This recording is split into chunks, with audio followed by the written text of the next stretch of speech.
밤마다 매일 이렇게 계속하다가는 정말 죽을 수도 있겠다는 생각을 했습니다. 젊은 남자의 혈기는 제가 감당할 수 없을 정도였습니다. 그가 또 눈빛을 저한테 보내는 순간 오싹한 전율이 전신으로 퍼져나갔습니다. 나는 이대로 이렇게 매일매일 하다가 죽는 건가? 매일매일이 아팠고 매일매일이 고통스러웠습니다. 그의 눈빛과 행동이 밤마다 저를 괴롭게 만들었거든요. 매일 밤이 너무나 아팠습니다.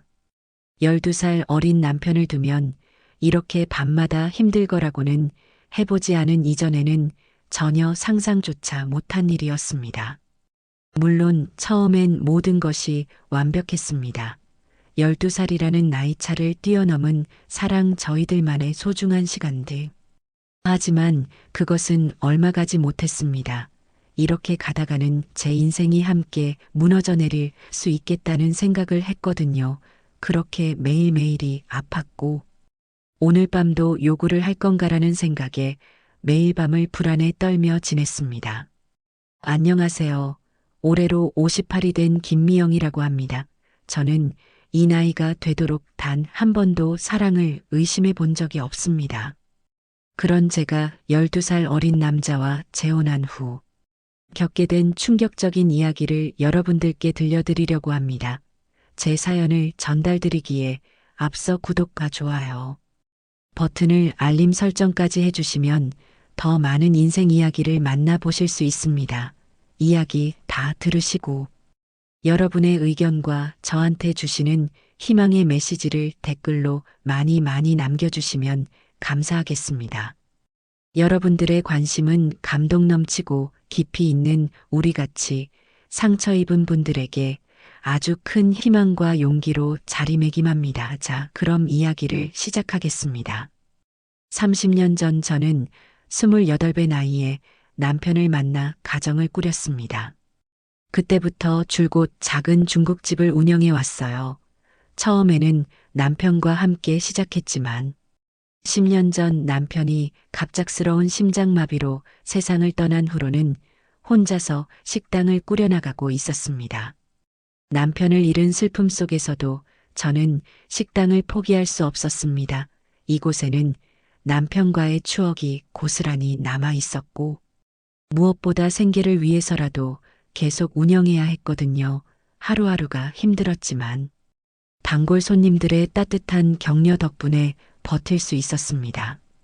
큰 아들 정훈이는 서울에서 직장을 다니며 가끔 내려와 도움을 주려 했지만 저는 괜찮다며 거절했습니다. 아직 젊은 나이에 자신의 인생을 살아가야 할 아들에게 부담을 주고 싶지 않았거든요. 그 즈음 식당에 새로운 단골 손님이 생겼습니다. 46세의 이동혁 씨였어요. 처음에는 그저 점심때 자장면 한 그릇을 시켜 먹는 평범한 손님이었습니다. 하지만 매일같이 찾아오며 항상 정중한 인사를 건네는 모습이 인상적이었어요. 동혁 씨는 근처 공장에서 관리직으로 일한다고 했습니다. 혼자 살아서 집에서 요리하기 번거로워 자주 외식을 한다며 저희 식당 음식이 집밥 같아서 좋다고 말해주었죠. 그런 말을 들을 때마다 마음이 뿌듯했습니다. 시간이 지나면서 동혁 씨와는 자연스럽게 대화를 나누는 사이가 되었습니다. 식사 후에 차 한 잔 마시며 일상적인 이야기를 나누곤 했어요. 그는 항상 제 이야기에 귀 기울여 주었고 가끔은 식당 일로 힘들어하는 저를 격려해 주기도 했습니다. 어느 날 동혁 씨가 식당 앞 간판이 낡았다며 새로 만들어 주겠다고 제안했습니다. 처음에는 괜찮다며 거절했지만 그의 계속된 권유에 결국 허락하게 되었어요. 새 간판을 달고 나니 식당이 훨씬 깔끔해 보였고 손님들도 하나둘 늘어나기 시작했습니다. 동혁 씨의 도움으로 식당 운영이 한결 수월해졌습니다. 그는 주말마다 찾아와 무거운 짐을 옮겨주거나 고장난 기계를 고쳐주었어요. 저는 그런 그에게 점점 의존하게 되었고 어느새 그가 없으면 안 될 존재가 되어버렸습니다. 처음에는 단순한 고마움이었지만 시간이 지날수록 그 감정이 다른 것으로 변해가고 있음을 느꼈습니다. 혼자 지내온 지 오래되어 누군가의 따뜻한 관심에 마음이 흔들리는 것 같았어요. 동혁 씨도 저에게 특별한 감정을 품고 있는 듯 했습니다. 어느 날 저녁 문을 닫은 후 그가 조심스럽게 말을 꺼냈어요. 자신도 오랫동안 혼자 살아왔는데 저와 함께 있을 때가 가장 편안하다고 고백했습니다. 우리는 서로의 마음을 확인한 후 조심스럽게 만남을 이어갔습니다. 나이 차이가 12살이나 났지만 그것이 문제가 되지는 않았어요. 오히려 서로를 이해하고 배려하는 마음이 더 깊어졌습니다. 동혁 씨는 항상 저를 존중해 주었고 무리한 요구를 하지 않았습니다. 데이트도 제가 식당 일로 바쁜 것을 고려해 간단하게 근처 공원을 산책하거나 조용한 카페에서 차를 마시는 정도였어요. 아들 정훈이에게 동혁 씨 이야기를 꺼냈을 때 처음에는 걱정스러워했습니다. 하지만 직접 만나본 후에는 어머니가 행복해 보인다며 지지해 주었어요. 그 말에 큰 힘이 되었습니다. 동혁 씨와 저는 결혼을 결심했습니다. 나이가 나이인 만큼 오래 망설일 이유가 없다고 생각했어요. 간소한 예식을 올리고 동혁 씨는 제 집으로 이사를 왔습니다. 식당 위층이 제 생활 공간이었거든요. 신혼 초기에는 정말 행복했습니다. 아침에 일어나 함께 아침을 먹고 동혁 씨는 출근하고 저는 식당을 준비했어요. 저녁에는 문을 닫은 후 함께 저녁을 먹으며 하루 있었던 일들을 나누곤 했습니다. 하지만 결혼 한 달쯤 지나면서 뭔가 이상한 점들을 발견하기 시작했습니다. 동혁 씨가 제 휴대폰을 자주 확인하려 했고 외출할 때마다 어디 가는지 자세히 물어보았어요. 처음에는 관심의 표현이라고 생각했지만 점점 그 정도가 심해졌습니다. 동혁 씨의 행동은 더욱 이상해졌습니다. 식당 손님들과 대화하는 것조차 못마땅해 했고 특히 남자 손님들이 오면 노골적으로 불쾌한 표정을 지었어요. 저는 그런 그의 모습에 당황스러웠습니다. 어느 날 단골 손님인 박 사장님이 오셔서 평소처럼 인사를 나누는데 동혁 씨가 갑자기 끼어들어 불쾌한 말을 내뱉었습니다. 박 사장님은 어리둥절해 하시며 그냥 나가셨고 저는 동혁 씨에게 왜 그랬냐고 물었어요. 그는 다른 남자들이 저에게 관심을 보이는 것 같아서 기분이 나빴다고 했습니다. 하지만 박 사장님은 70이 넘은 할아버지였고 그저 인사차 하신 말씀이었는데도 그런 반응을 보인 것이 이해되지 않았어요. 동혁 씨의 질투와 의심은 날로 심해졌습니다. 제가 장을 보러 나가거나 은행 업무를 보러 갈 때도 함께 따라오려 했어요. 혼자 두면 다른 남자를 만날까봐 걱정된다는 것이었습니다. 식당 운영에도 간섭하기 시작했습니다. 메뉴를 바꾸자거나 영업시간을 줄이자는 등 이런저런 의견을 내놓았어요.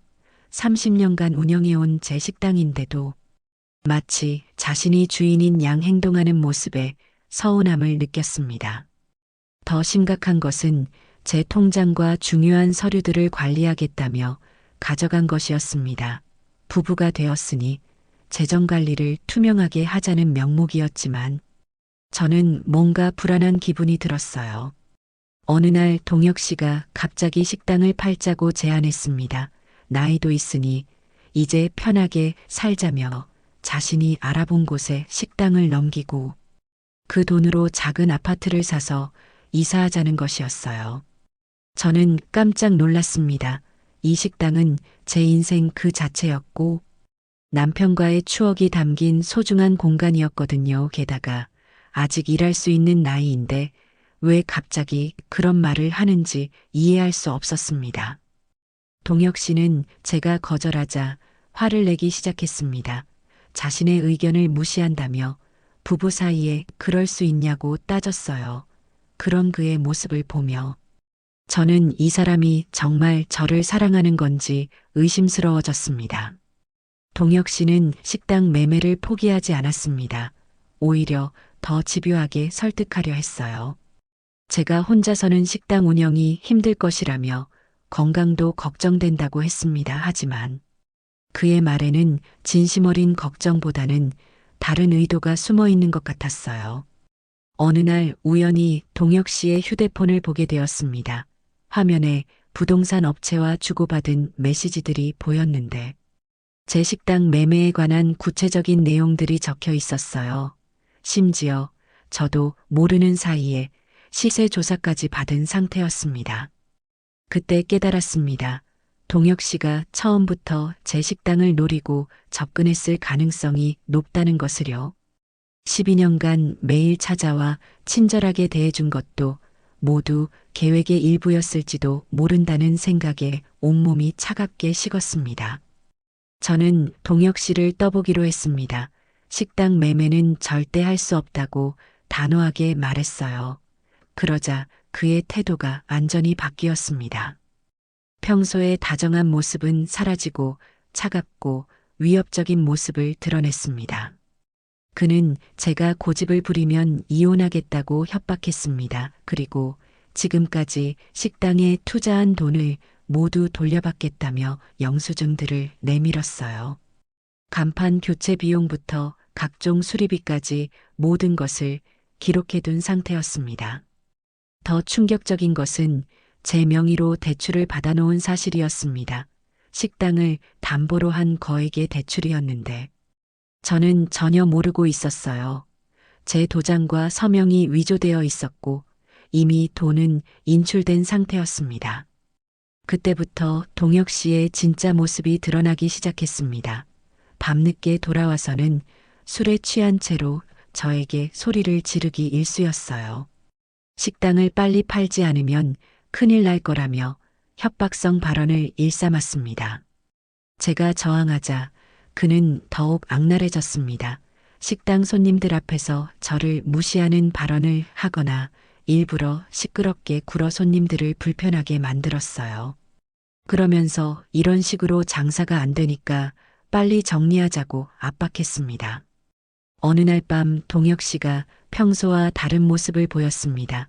침대에 누워서도 잠들지 않고 계속 저를 바라보고 있었어요. 그 시선이 너무 섬뜩해서 잠을 이룰 수가 없었습니다. 다음 날 아침 일어나 보니 제 서랍이 뒤져져 있었습니다. 중요한 서류들을 찾은 듯 했어요. 그리고 며칠 후 은행에서 연락이 왔습니다. 제 명의로 추가 대출 신청이 들어왔다는 것이었습니다. 저는 그때 정말 무서웠습니다. 이 사람이 어디까지 갈 수 있는 사람인지 알 수 없었거든요. 혹시 제게 해를 끼칠 수도 있겠다는 생각에 밤잠을 이룰 수가 없었습니다. 동혁 씨는 제가 은행에 연락한 것을 알고는 더욱 화를 냈습니다. 자신을 믿지 못한다며 부부 사이에 그럴 수 있냐고 따졌어요. 하지만 이미 신뢰는 완전히 깨진 상태였습니다. 그는 제 행동을 감시하기 시작했습니다. 어디 가는지, 누구를 만나는지 일일이 확인하려 했어요. 심지어 화장실에 갈 때도 따라오려 할 정도였습니다. 저는 이런 상황을 더 이상 견딜 수 없었습니다. 친구에게 도움을 요청했고 몰래 중요한 서류들을 빼돌려 안전한 곳에 보관했어요. 그리고 변호사와 상담을 받기 시작했습니다. 변호사는 제 상황을 듣고 즉시 법적 조치를 취하라고 조언했습니다. 서류 위조와 사기 혐의로 고소할 수 있다고 했어요. 하지만 증거를 더 확보해야 한다고 했습니다. 저는 동혁 씨 몰래 그의 행동을 기록하기 시작했습니다. 협박하는 말들을 녹음하고 위조된 서류들을 복사해 두었어요. 그리고 은행과 부동산 업체에서 받은 모든 서류들을 정리했습니다. 한편으로는 동혁 씨가 제게 해를 끼칠까봐 두려웠습니다. 특히 밤에 혼자 있을 때면 정말 무서웠어요. 그가 언제 어떤 짓을 할지 모르겠다는 생각에 잠을 제대로 잘 수가 없었습니다. 어느 날 동혁 씨가 출근한 사이 저는 그의 물건들을 뒤져보았습니다. 그리고 충격적인 것들을 발견했어요.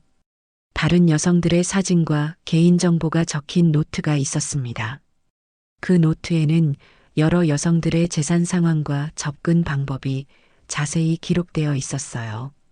저도 그 중 한 명이었습니다.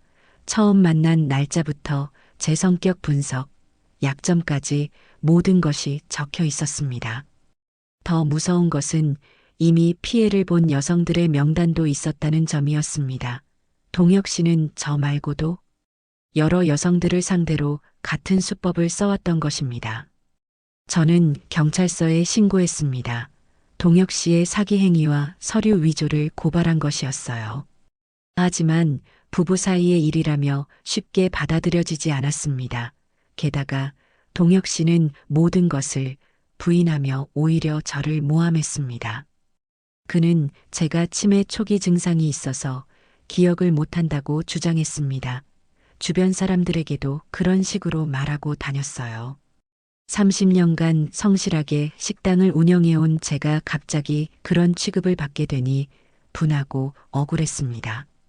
동혁 씨는 저를 정신병원에 입원시키려고까지 했습니다. 제가 정신적으로 문제가 있다며 의사와 상담을 받게 하려 했어요. 다행히 제가 거부했지만 그의 계획이 얼마나 치밀했는지 알 수 있었습니다. 아들 정훈이가 급히 내려와 상황을 파악한 후 변호사를 선임해 주었습니다. 다행히 은행 CCTV와 필적 감정을 통해 서류 위조 사실이 드러났고 동혁 씨의 범행이 입증되기 시작했습니다. 하지만 동혁 씨는 끝까지 저항했습니다. 자신은 아무 잘못이 없다며 오히려 저를 고소하겠다고 협박했어요. 그리고 주변 사람들에게 저에 대한 악소문을 퍼뜨리기 시작했습니다. 동네 사람들 사이에서는 온갖 소문이 돌았습니다. 어떤 사람들은 동혁 씨의 말을 믿고 저를 이상하게 바라보기도 했어요. 30년간 성실하게 살아온 제가 하루아침에 동네의 화제거리가 되어버렸습니다. 그런 시선들이 너무 힘들었습니다. 식당에 오는 손님들도 저를 의심스럽게 바라보는 것 같았어요. 어떤 날은 손님이 한 명도 오지 않아서 하루 종일 문을 열고 기다리기만 했습니다. 법적 절차가 진행되는 동안 저는 친구 집에 머물렀습니다. 동혁 씨가 여전히 식당 위 제 집에 버티고 있었거든요. 그는 자신의 집이라며 나가지 않겠다고 버텼습니다. 그 기간 동안 동혁 씨는 계속해서 저를 괴롭혔습니다. 새벽에 전화를 걸어와서 협박하거나 식당 앞에서 시위를 하기도 했어요. 지나가는 사람들에게 저에 대한 거짓말을 늘어놓기도 했습니다. 저는 정말 견디기 힘들었습니다. 왜 제가 이런 고통을 받아야 하는지 이해할 수 없었어요. 한때는 사랑했던 사람이 이렇게 저를 괴롭힐 줄은 꿈에도 몰랐습니다. 하지만 결국 경찰이 강제 퇴거 조치를 취했고 동혁 씨는 사기와 서류 위조 혐의로 구속되었습니다. 제가 받은 피해 규모가 상당했고 다른 피해자들도 있다는 사실이 밝혀졌기 때문이었어요. 동혁 씨가 구속된 후 다른 피해자들이 하나둘 나타나기 시작했습니다. 저와 비슷한 나이의 여성들이었는데 모두 동혁 씨에게 재산을 빼앗긴 상황이었어요. 그 중에는 집까지 잃은 분도 있었습니다. 우리는 함께 힘을 모아 동혁 씨를 고발했습니다. 각자의 증거들을 모으고 서로를 증인으로 세워 재판에 임했어요. 혼자였다면 포기했을지도 모르지만 같은 피해를 당한 분들과 함께하니 용기가 났습니다. 집으로 돌아온 후 저는 모든 것을 정리했습니다. 동혁 씨가 사용한 물건들을 모두 치우고 집안을 다시 예전 모습으로 되돌렸어요. 그제서야 마음이 조금 편해졌습니다. 하지만 상처는 쉽게 아물지 않았습니다. 밤에 혼자 있으면 여전히 무서웠고 누군가 문을 두드리면 가슴이 두근거렸어요. 동혁 씨가 다시 찾아올까봐 항상 불안했습니다. 재판 과정은 길고 힘들었습니다. 동혁 씨는 끝까지 자신의 무죄를 주장했고 저희를 거짓말쟁이라고 몰아붙였어요. 법정에서 그와 마주할 때마다 가슴이 철렁했습니다. 하지만 증거는 명백했습니다. 위조된 서류들과 다른 피해자들의 증언, 그리고 동혁 씨가 가지고 있던 노트까지 모든 것이 그의 범행을 입증했어요. 재판에서 동혁 씨는 징역 5년을 선고받았습니다. 저는 법정에서 그를 마지막으로 보았어요. 한때 사랑했던 사람이었지만 이제는 낯선 사람처럼 느껴졌습니다.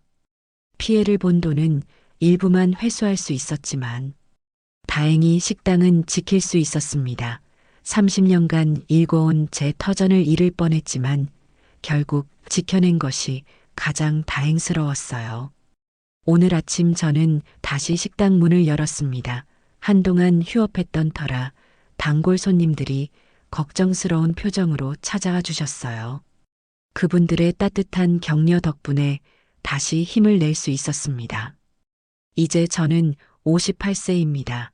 12살 어린 남자와의 결혼이 가져다 준 상처는 크지만 그것이 제 인생을 끝내지는 못했어요. 오히려 더 단단해진 저 자신을 발견했습니다. 앞으로는 누군가를 쉽게 믿지 않을 것입니다. 특히 제 재산을 노리고 접근하는 사람들을 조심해야겠어요. 하지만 그렇다고 해서 사람에 대한 믿음 자체를 포기하지는 않을 것입니다. 식당은 예전보다 더 번창하고 있습니다. 제 이야기가 알려지면서 오히려 더 많은 손님들이 찾아와 주시거든요. 특히 비슷한 경험을 한 여성분들이 격려차 방문해 주실 때면 마음이 따뜻해집니다. 저는 이제 혼자지만 외롭지 않습니다. 30년간 쌓아온 제 터전이 있고 저를 진심으로 걱정해 주는 사람들이 있으니까요. 무엇보다 스스로를 지켜낸 자신감이 생겼습니다. 가끔 동혁 씨 생각이 날 때가 있습니다. 처음 만났을 때의 그 따뜻했던 미소가 모두 거짓이었을까 하는 의문이 들기도 해요.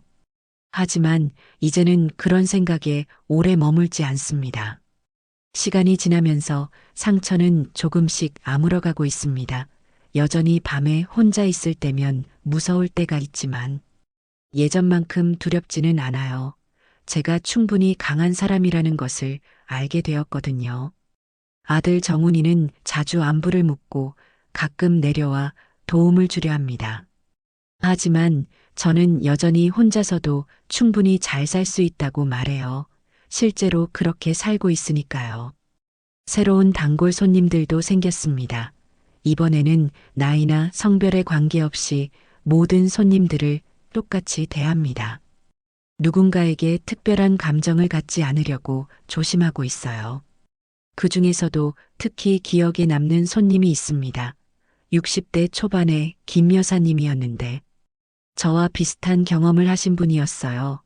남편을 잃고 혼자 지내다가 사기꾼에게 당했다고 하시더라고요. 김 여사님은 제 이야기를 들으시고는 많은 위로를 해주셨습니다. 그런 일을 겪고도 다시 일어선 제가 대단하다며 격려해 주셨어요. 그분의 말씀 덕분에 제 상처도 조금씩 치유되는 것 같았습니다. 어느 날 김 여사님이 제안하셨습니다. 비슷한 피해를 당한 분들끼리 모임을 만들어 서로 도우며 지내면 어떻겠냐는 것이었어요. 처음에는 망설였지만 결국 참여하기로 했습니다. 그렇게 시작된 모임에서 저는 많은 것을 배웠습니다. 저처럼 사기를 당한 분들이 생각보다 많았고 대부분 혼자 사는 중년 여성들이었어요. 모두들 비슷한 수법에 당했다는 공통점이 있었습니다. 모임을 통해 저는 제 경험을 나누고 다른 분들의 이야기도 들을 수 있었습니다. 어떤 분은 저보다 더 큰 피해를 당했지만 용기를 잃지 않고 새로운 삶을 시작하셨더라고요.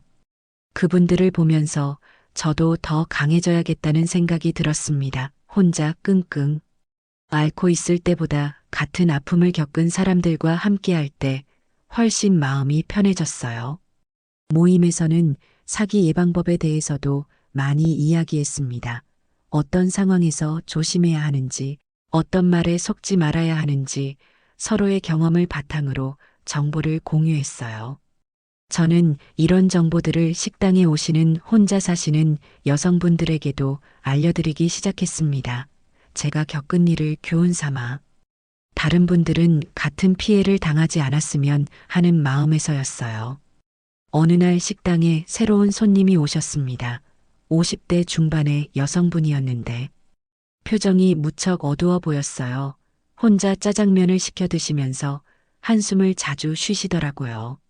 저는 그분이 뭔가 고민이 있어 보인다고 생각했지만 섣불리 말을 걸지는 않았습니다. 하지만 며칠 연속으로 오시면서 점점 더 힘들어 보이시는 모습에 마음이 쓰였어요.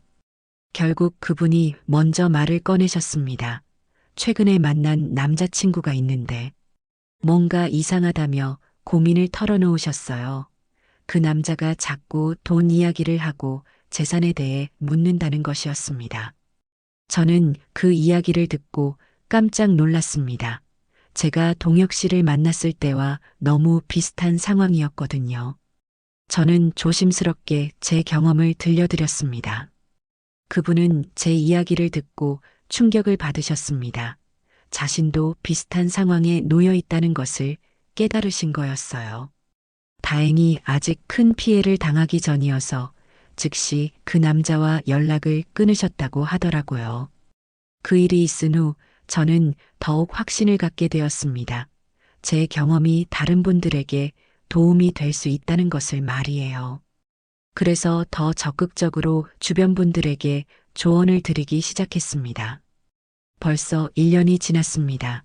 동혁 씨와의 결혼 생활은 짧았지만 그 후유증은 오래 갔어요. 하지만 이제는 대부분 극복한 것 같습니다.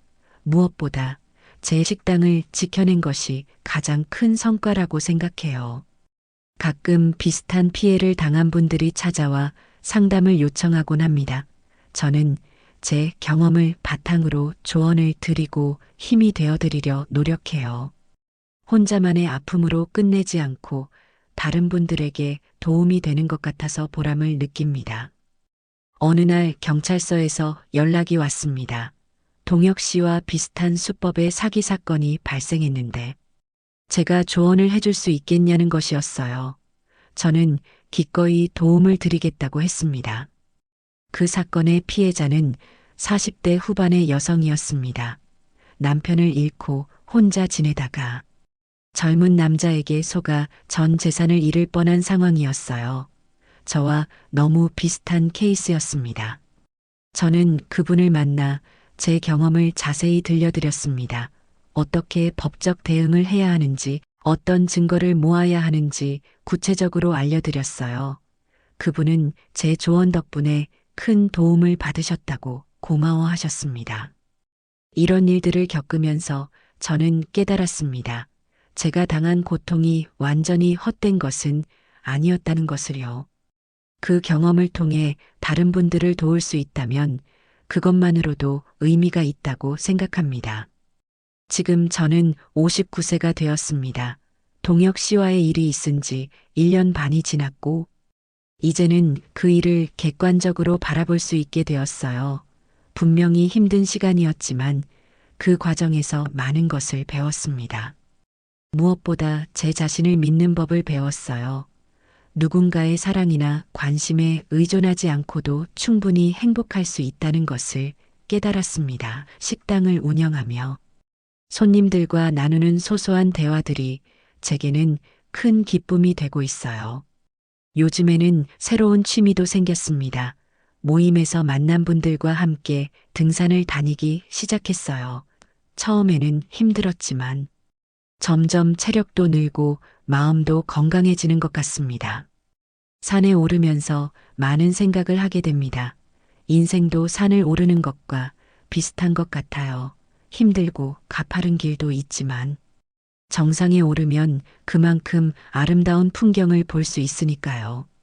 저는 지금 제 인생의 새로운 정상을 향해 오르고 있는 중입니다. 비록 혼자지만 두렵지 않아요. 제가 충분히 강하다는 것을 알고 있으니까요. 식당 운영도 점점 안정되어 가고 있습니다. 단골 손님들이 늘어났고 새로운 메뉴도 개발해서 선보이고 있어요. 특히 건강한 재료로 만든 요리들이 인기가 좋습니다. 어떤 손님은 제게 이런 말씀을 하셨어요. 사장님 음식에는 특별한 정성이 담겨 있는 것 같다고요. 아마 제가 겪은 시련을 통해 더욱 감사하는 마음으로 요리를 하기 때문인 것 같습니다. 앞으로도 이 식당을 계속 운영할 생각입니다. 제가 건강한 한 계속 일하고 싶어요. 이곳은 단순한 생계 수단이 아니라 제 삶의 터전이자 정체성이니까요. 그리고 제 경험을 바탕으로 다른 분들을 도우는 일도 계속하고 싶습니다. 혹시 저처럼 어려운 상황에 처한 분들이 있다면 언제든 도움을 드리고 싶어요. 최근에는 지역 경찰서와 협력해서 사기 예방 교육에도 참여하고 있습니다. 제 경험담을 들려드리면서 중년 여성들이 조심해야 할 점들을 알려드리고 있어요. 교육을 받으신 분들이 고마워하실 때마다 보람을 느낍니다. 제가 겪은 고통이 다른 분들에게는 예방주사 역할을 할 수 있다면 그것만으로도 충분히 의미 있는 일이라고 생각해요. 그 후 몇 달이 더 지나면서 저는 완전히 새로운 일상을 만들어가고 있었습니다. 매일 아침 5시에 일어나 식당 준비를 하고 오전에는 장을 보고 오후에는 손님들을 맞이하는 규칙적인 생활이 저에게는 큰 위안이 되었어요. 무엇보다 바쁘게 지내다 보니 불필요한 생각들에 빠질 시간이 없어서 좋았습니다. 어느 날 식당에 특별한 손님이 오셨습니다. 70대 할머니셨는데 혼자 오셔서 조용히 식사를 하시더라고요. 그런데 계산을 하시면서 저에게 이런 말씀을 하셨어요. 사장님, 제가 젊었을 때 비슷한 일을 겪었는데 그때는 말할 곳도 없고 도움받을 곳도 없어서 혼자 끙끙 앓았거든요.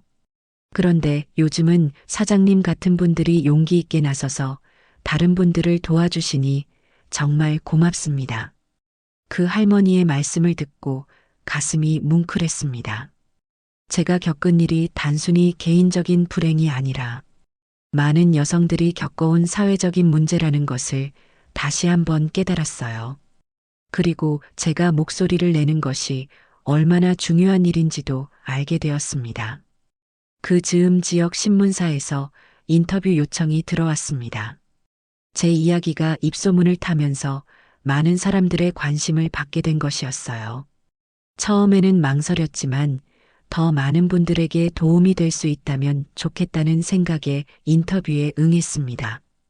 신문 기사가 나간 후 정말 많은 분들이 연락을 주셨습니다. 비슷한 경험을 한 분들도 계셨고 지금 의심스러운 상황에 놓인 분들도 계셨어요. 저는 가능한 한 모든 분들과 통화를 하며 조언을 드렸습니다. 그 중에서도 특히 기억에 남는 분이 있었습니다. 부산에 사시는 55세 박 여사님이었는데 최근에 만난 남자친구가 자꾸 사업 투자를 권한다며 걱정스러워 하셨어요. 저는 그분께 절대로 서두르지 말고 충분한 시간을 두고 상대방을 관찰해 보라고 조언드렸습니다. 몇 주 후 박 여사님이 다시 연락을 주셨습니다. 제 조언을 따라 그 남자를 더 자세히 관찰해 보니 정말 수상한 점들이 많이 발견되었다고 하시더라고요. 결국 그 남자와 헤어지기로 결정하셨다고 했습니다. 큰 피해를 당하기 전에 미리 알아차린 것이 정말 다행이었어요. 이런 일들을 겪으면서 저는 점점 더 확신을 갖게 되었습니다. 제가 겪은 고통스러운 경험이 다른 분들에게는 소중한 교훈이 될 수 있다는 것을 말이에요. 그래서 더욱 적극적으로 상담 활동을 하기 시작했습니다. 주말에는 복지관이나 경로당에서 강의를 하기도 했습니다. 중년 여성을 노리는 사기의 실태와 예방법이라는 주제로 제 경험담을 들려드리면서 어떤 점들을 조심해야 하는지 알려드렸어요. 처음에는 떨렸지만 점점 익숙해졌고 무엇보다 청중분들의 진지한 관심이 저에게 큰 힘이 되었습니다. 강의를 들으신 분들 중에는 이미 의심스러운 상황에 놓인 분들도 계셨습니다. 어떤 분은 강의가 끝난 후 따로 찾아와서 사장님 덕분에 정신을 차렸다며 고마워하시기도 했어요. 그런 순간들이 제게는 정말 보람된 일이었습니다. 한편으로는 동혁 씨에 대한 소식도 간간히 들려왔습니다. 교도소에서 모범수로 지내고 있다는 소식이었어요. 하지만 저는 그가 진정으로 반성하고 있는지는 의문스러웠습니다. 워낙 교묘하고 연기를 잘하는 사람이었거든요. 어느 날 교도소에서 편지가 왔습니다. 동혁 씨가 보낸 것이었어요. 편지에는 자신의 잘못을 인정하고 사과한다는 내용이 적혀 있었습니다. 하지만 저는 그 편지를 읽고도 별다른 감정이 들지 않았어요. 이미 그 사람에 대한 모든 감정이 정리된 상태였거든요. 오히려 그 편지를 받고 나서 더욱 확실해진 것이 있었습니다. 제가 올바른 선택을 했다는 것이었어요. 만약 그때 그의 말에 넘어가서 식당을 팔았다면 지금쯤 어떻게 되었을까 하는 생각을 하니 등골이 오싹했습니다. 식당 운영은 더욱 안정되어 갔습니다. 제 이야기가 알려지면서 멀리서도 찾아오시는 분들이 계셨어요. 음식을 드시러 오시는 것도 있지만 저와 이야기를 나누고 싶어서 오시는 분들도 많았습니다. 그런 분들과 대화를 나누는 것도 저에게는 큰 기쁨이었어요. 특히 혼자 사시는 여성분들이 많이 찾아주셨습니다. 서로의 경험을 나누고 위로하며 힘을 얻어가는 모습을 보면 정말 뿌듯했어요. 제 식당이 단순히 음식을 파는 곳이 아니라 소통의 공간이 되어가는 것 같았습니다. 어느 날은 젊은 여성분이 어머니와 함께 오셨습니다. 그 어머니가 최근에 수상한 남자를 만났는데 딸이 걱정되어서 함께 상담을 받으러 왔다는 것이었어요. 저는 그 어머니와 긴 시간 대화를 나누며 제 경험을 들려드렸습니다. 그 어머니는 제 이야기를 들으시고 많은 것을 깨달으신 것 같았어요. 자신이 만난 남자에게서도 비슷한 신호들을 발견했다고 하시더라고요. 결국 그 남자와는 연락을 끊기로 결정하셨다고 나중에 연락을 주셨습니다. 이런 일들을 겪으면서 저는 세대를 아우르는 여성들의 연대감을 느꼈습니다. 나이와 상관없이 여성들은 비슷한 위험에 노출되어 있고 서로 도우며 지켜나가야 한다는 것을 알게 되었어요. 모임 활동도 더욱 활발해졌습니다. 처음에는 몇 명이 모여서 시작한 작은 모임이었는데 이제는 정기적으로 20명 이상이 모이는 큰 모임이 되었어요. 매월 한 번씩 만나서 서로의 근황을 나누고 새로운 사기 수법에 대한 정보도 공유했습니다. 모임에서는 전문가 초청 강연도 열었습니다.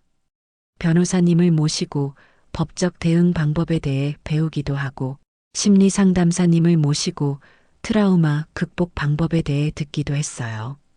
이런 활동들이 모든 회원들에게 큰 도움이 되었습니다. 저는 이 모임의 회장을 맡게 되었습니다. 처음에는 부담스러웠지만 제 경험을 바탕으로 다른 분들을 도울 수 있다는 생각에 기꺼이 맡았어요. 회장이 되고 나서는 더 많은 책임감을 느꼈고 그만큼 더 열심히 활동했습니다. 모임을 통해 저는 정말 많은 것을 배웠습니다. 각자의 경험담을 들으면서 사기꾼들의 다양한 수법을 알게 되었고 어떻게 대처해야 하는지도 배웠어요. 무엇보다 혼자가 아니라는 것을 느낄 수 있어서 좋았습니다. 어느 날 모임에 새로운 회원이 오셨습니다. 40대 후반의 여성분이었는데 최근에 저와 비슷한 피해를 당하셨다고 하더라고요. 그분은 아직 상처가 너무 깊어서 말하기도 힘들어 하셨습니다. 저는 그분을 따로 만나서 긴 시간 대화를 나누었습니다. 제가 처음 모임에 왔을 때의 모습과 너무 비슷했어요. 절망감과 분노, 그리고 자책감에 시달리고 계셨습니다. 저는 그분께 시간이 약이라고 지금은 힘들지만 분명히 극복할 수 있다고 위로해 드렸습니다. 몇 달 후 그분은 완전히 달라진 모습을 보여주셨습니다. 밝은 표정으로 웃으시며 다른 새로운 회원들을 도와주시는 모습을 보니 정말 뿌듯했어요. 이런 선순환이야말로 우리 모임의 가장 큰 의미라고 생각했습니다. 저는 이제 60세가 되었습니다. 동혁 씨와의 일이 있은 지 벌써 2년이 넘었어요. 시간이 지나면서 그 일은 점점 더 객관적인 과거의 일이 되어가고 있습니다. 물론 완전히 잊을 수는 없지만 더 이상 저를 괴롭히지는 않아요. 오히려 그 경험 덕분에 더 풍요로운 삶을 살게 된 것 같습니다. 많은 사람들과 만나고 소통하며 서로 도우며 살아가는 기쁨을 알게 되었거든요. 예전에는 식당 일에만 매달려 살았는데 이제는 훨씬 더 넓은 세상을 보게 되었습니다. 건강 관리에도 더 신경을 쓰게 되었습니다. 등산을 꾸준히 하고 있고 요가도 배우기 시작했어요. 몸이 건강해야 마음도 건강하다는 것을 실감하고 있습니다. 무엇보다 규칙적인 운동 덕분에 체력이 좋아져서 식당 일도 더 수월해졌어요. 새로운 인간관계도 많이 생겼습니다. 모임에서 만난 분들과는 이제 진짜 가족 같은 사이가 되었어요. 서로의 생일을 챙겨주고 아플 때는 병문안을 가고 기쁜 일이 있으면 함께 축하해주는 그런 관계입니다. 그 중에서도 특히 친해진 분이 계십니다. 저보다 2살 어린 이 여사님인데 저와 비슷한 시기에 비슷한 일을 겪으셨어요. 처음에는 서로의 상처를 위로해주는 관계였는데 이제는 진짜 자매 같은 사이가 되었습니다. 이 여사님과는 일주일에 한 번씩 만나서 함께 시간을 보냅니다. 때로는 영화를 보러 가기도 하고 때로는 맛있는 음식을 먹으러 가기도 해요. 혼자였다면 엄두도 못 냈을 일들을 함께 하니까 훨씬 즐겁습니다. 식당에도 변화가 있었습니다. 제 이야기가 알려지면서 더 많은 손님들이 찾아주시게 되었고 덕분에 매출도 늘었어요. 그래서 식당을 좀 더 넓게 리모델링할 수 있었습니다. 테이블도 늘리고 인테리어도 새로 했어요. 새로 단장한 식당은 예전보다 훨씬 밝고 깔끔해졌습니다. 손님들도 더 편안하게 식사하실 수 있게 되었고 저도 일하기가 더 수월해졌어요. 무엇보다 30년 넘게 운영해온 식당이 새로운 모습으로 거듭나는 것을 보니 감개무량했습니다. 아들 정훈이도 자주 내려와서 도움을 주고 있습니다. 리모델링 할 때도 많은 도움을 주었고 요즘은 식당 온라인 홍보도 도와주고 있어요.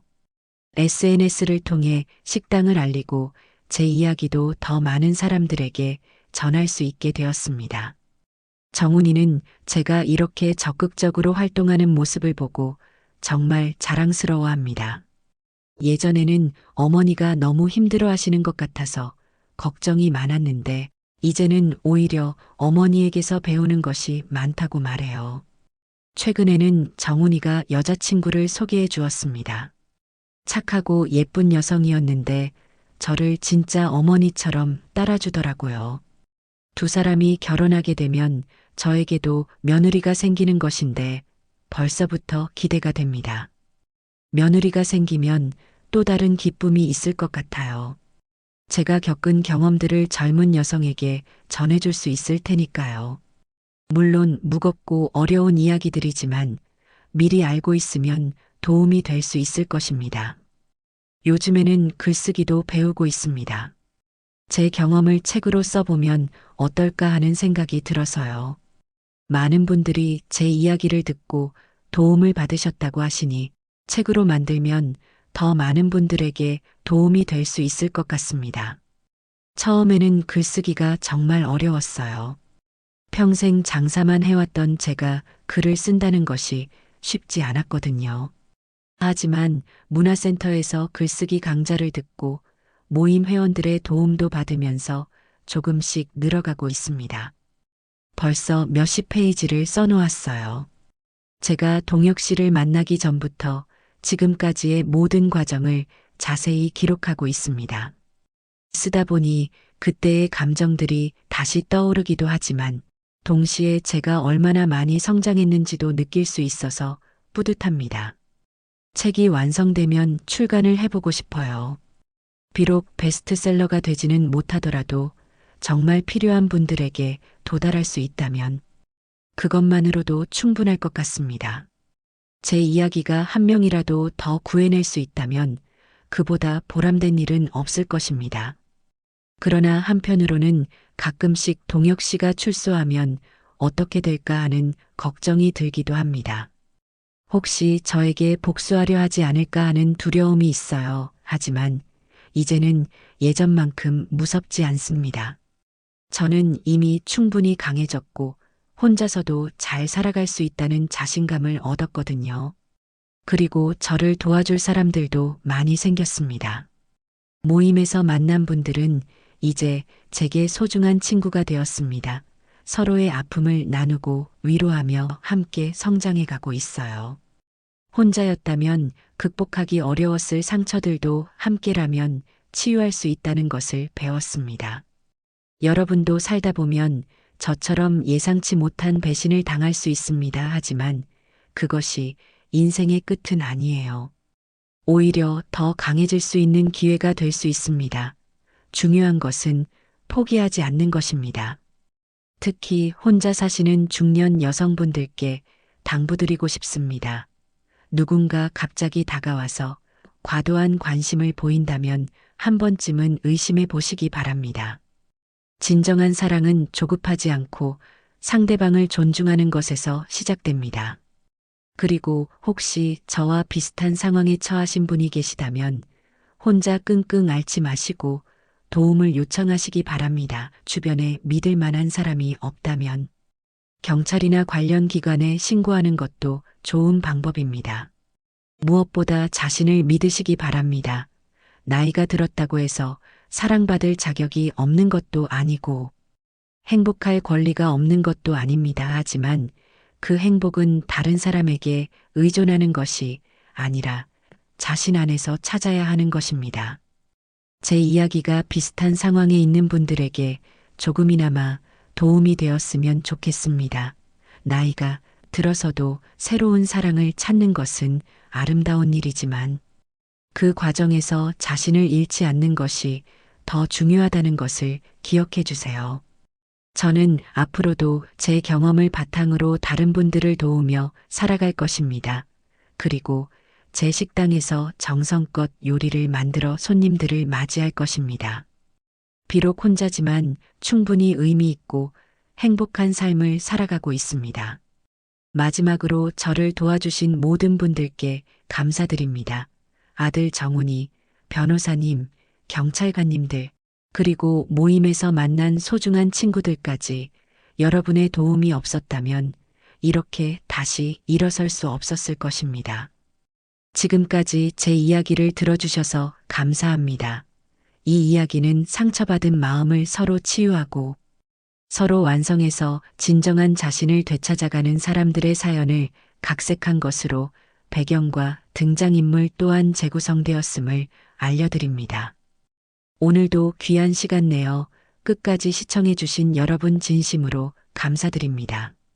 더 많은 인생 이야기와 감동적인 사연을 듣고 싶으시다면 구독과 좋아요 눌러주세요. 행운과 행복이 함께 하실 것입니다. 그리고 여러분의 의견도 댓글로 많이 남겨주세요. 다음 이야기에서 또 뵙겠습니다. 감사합니다.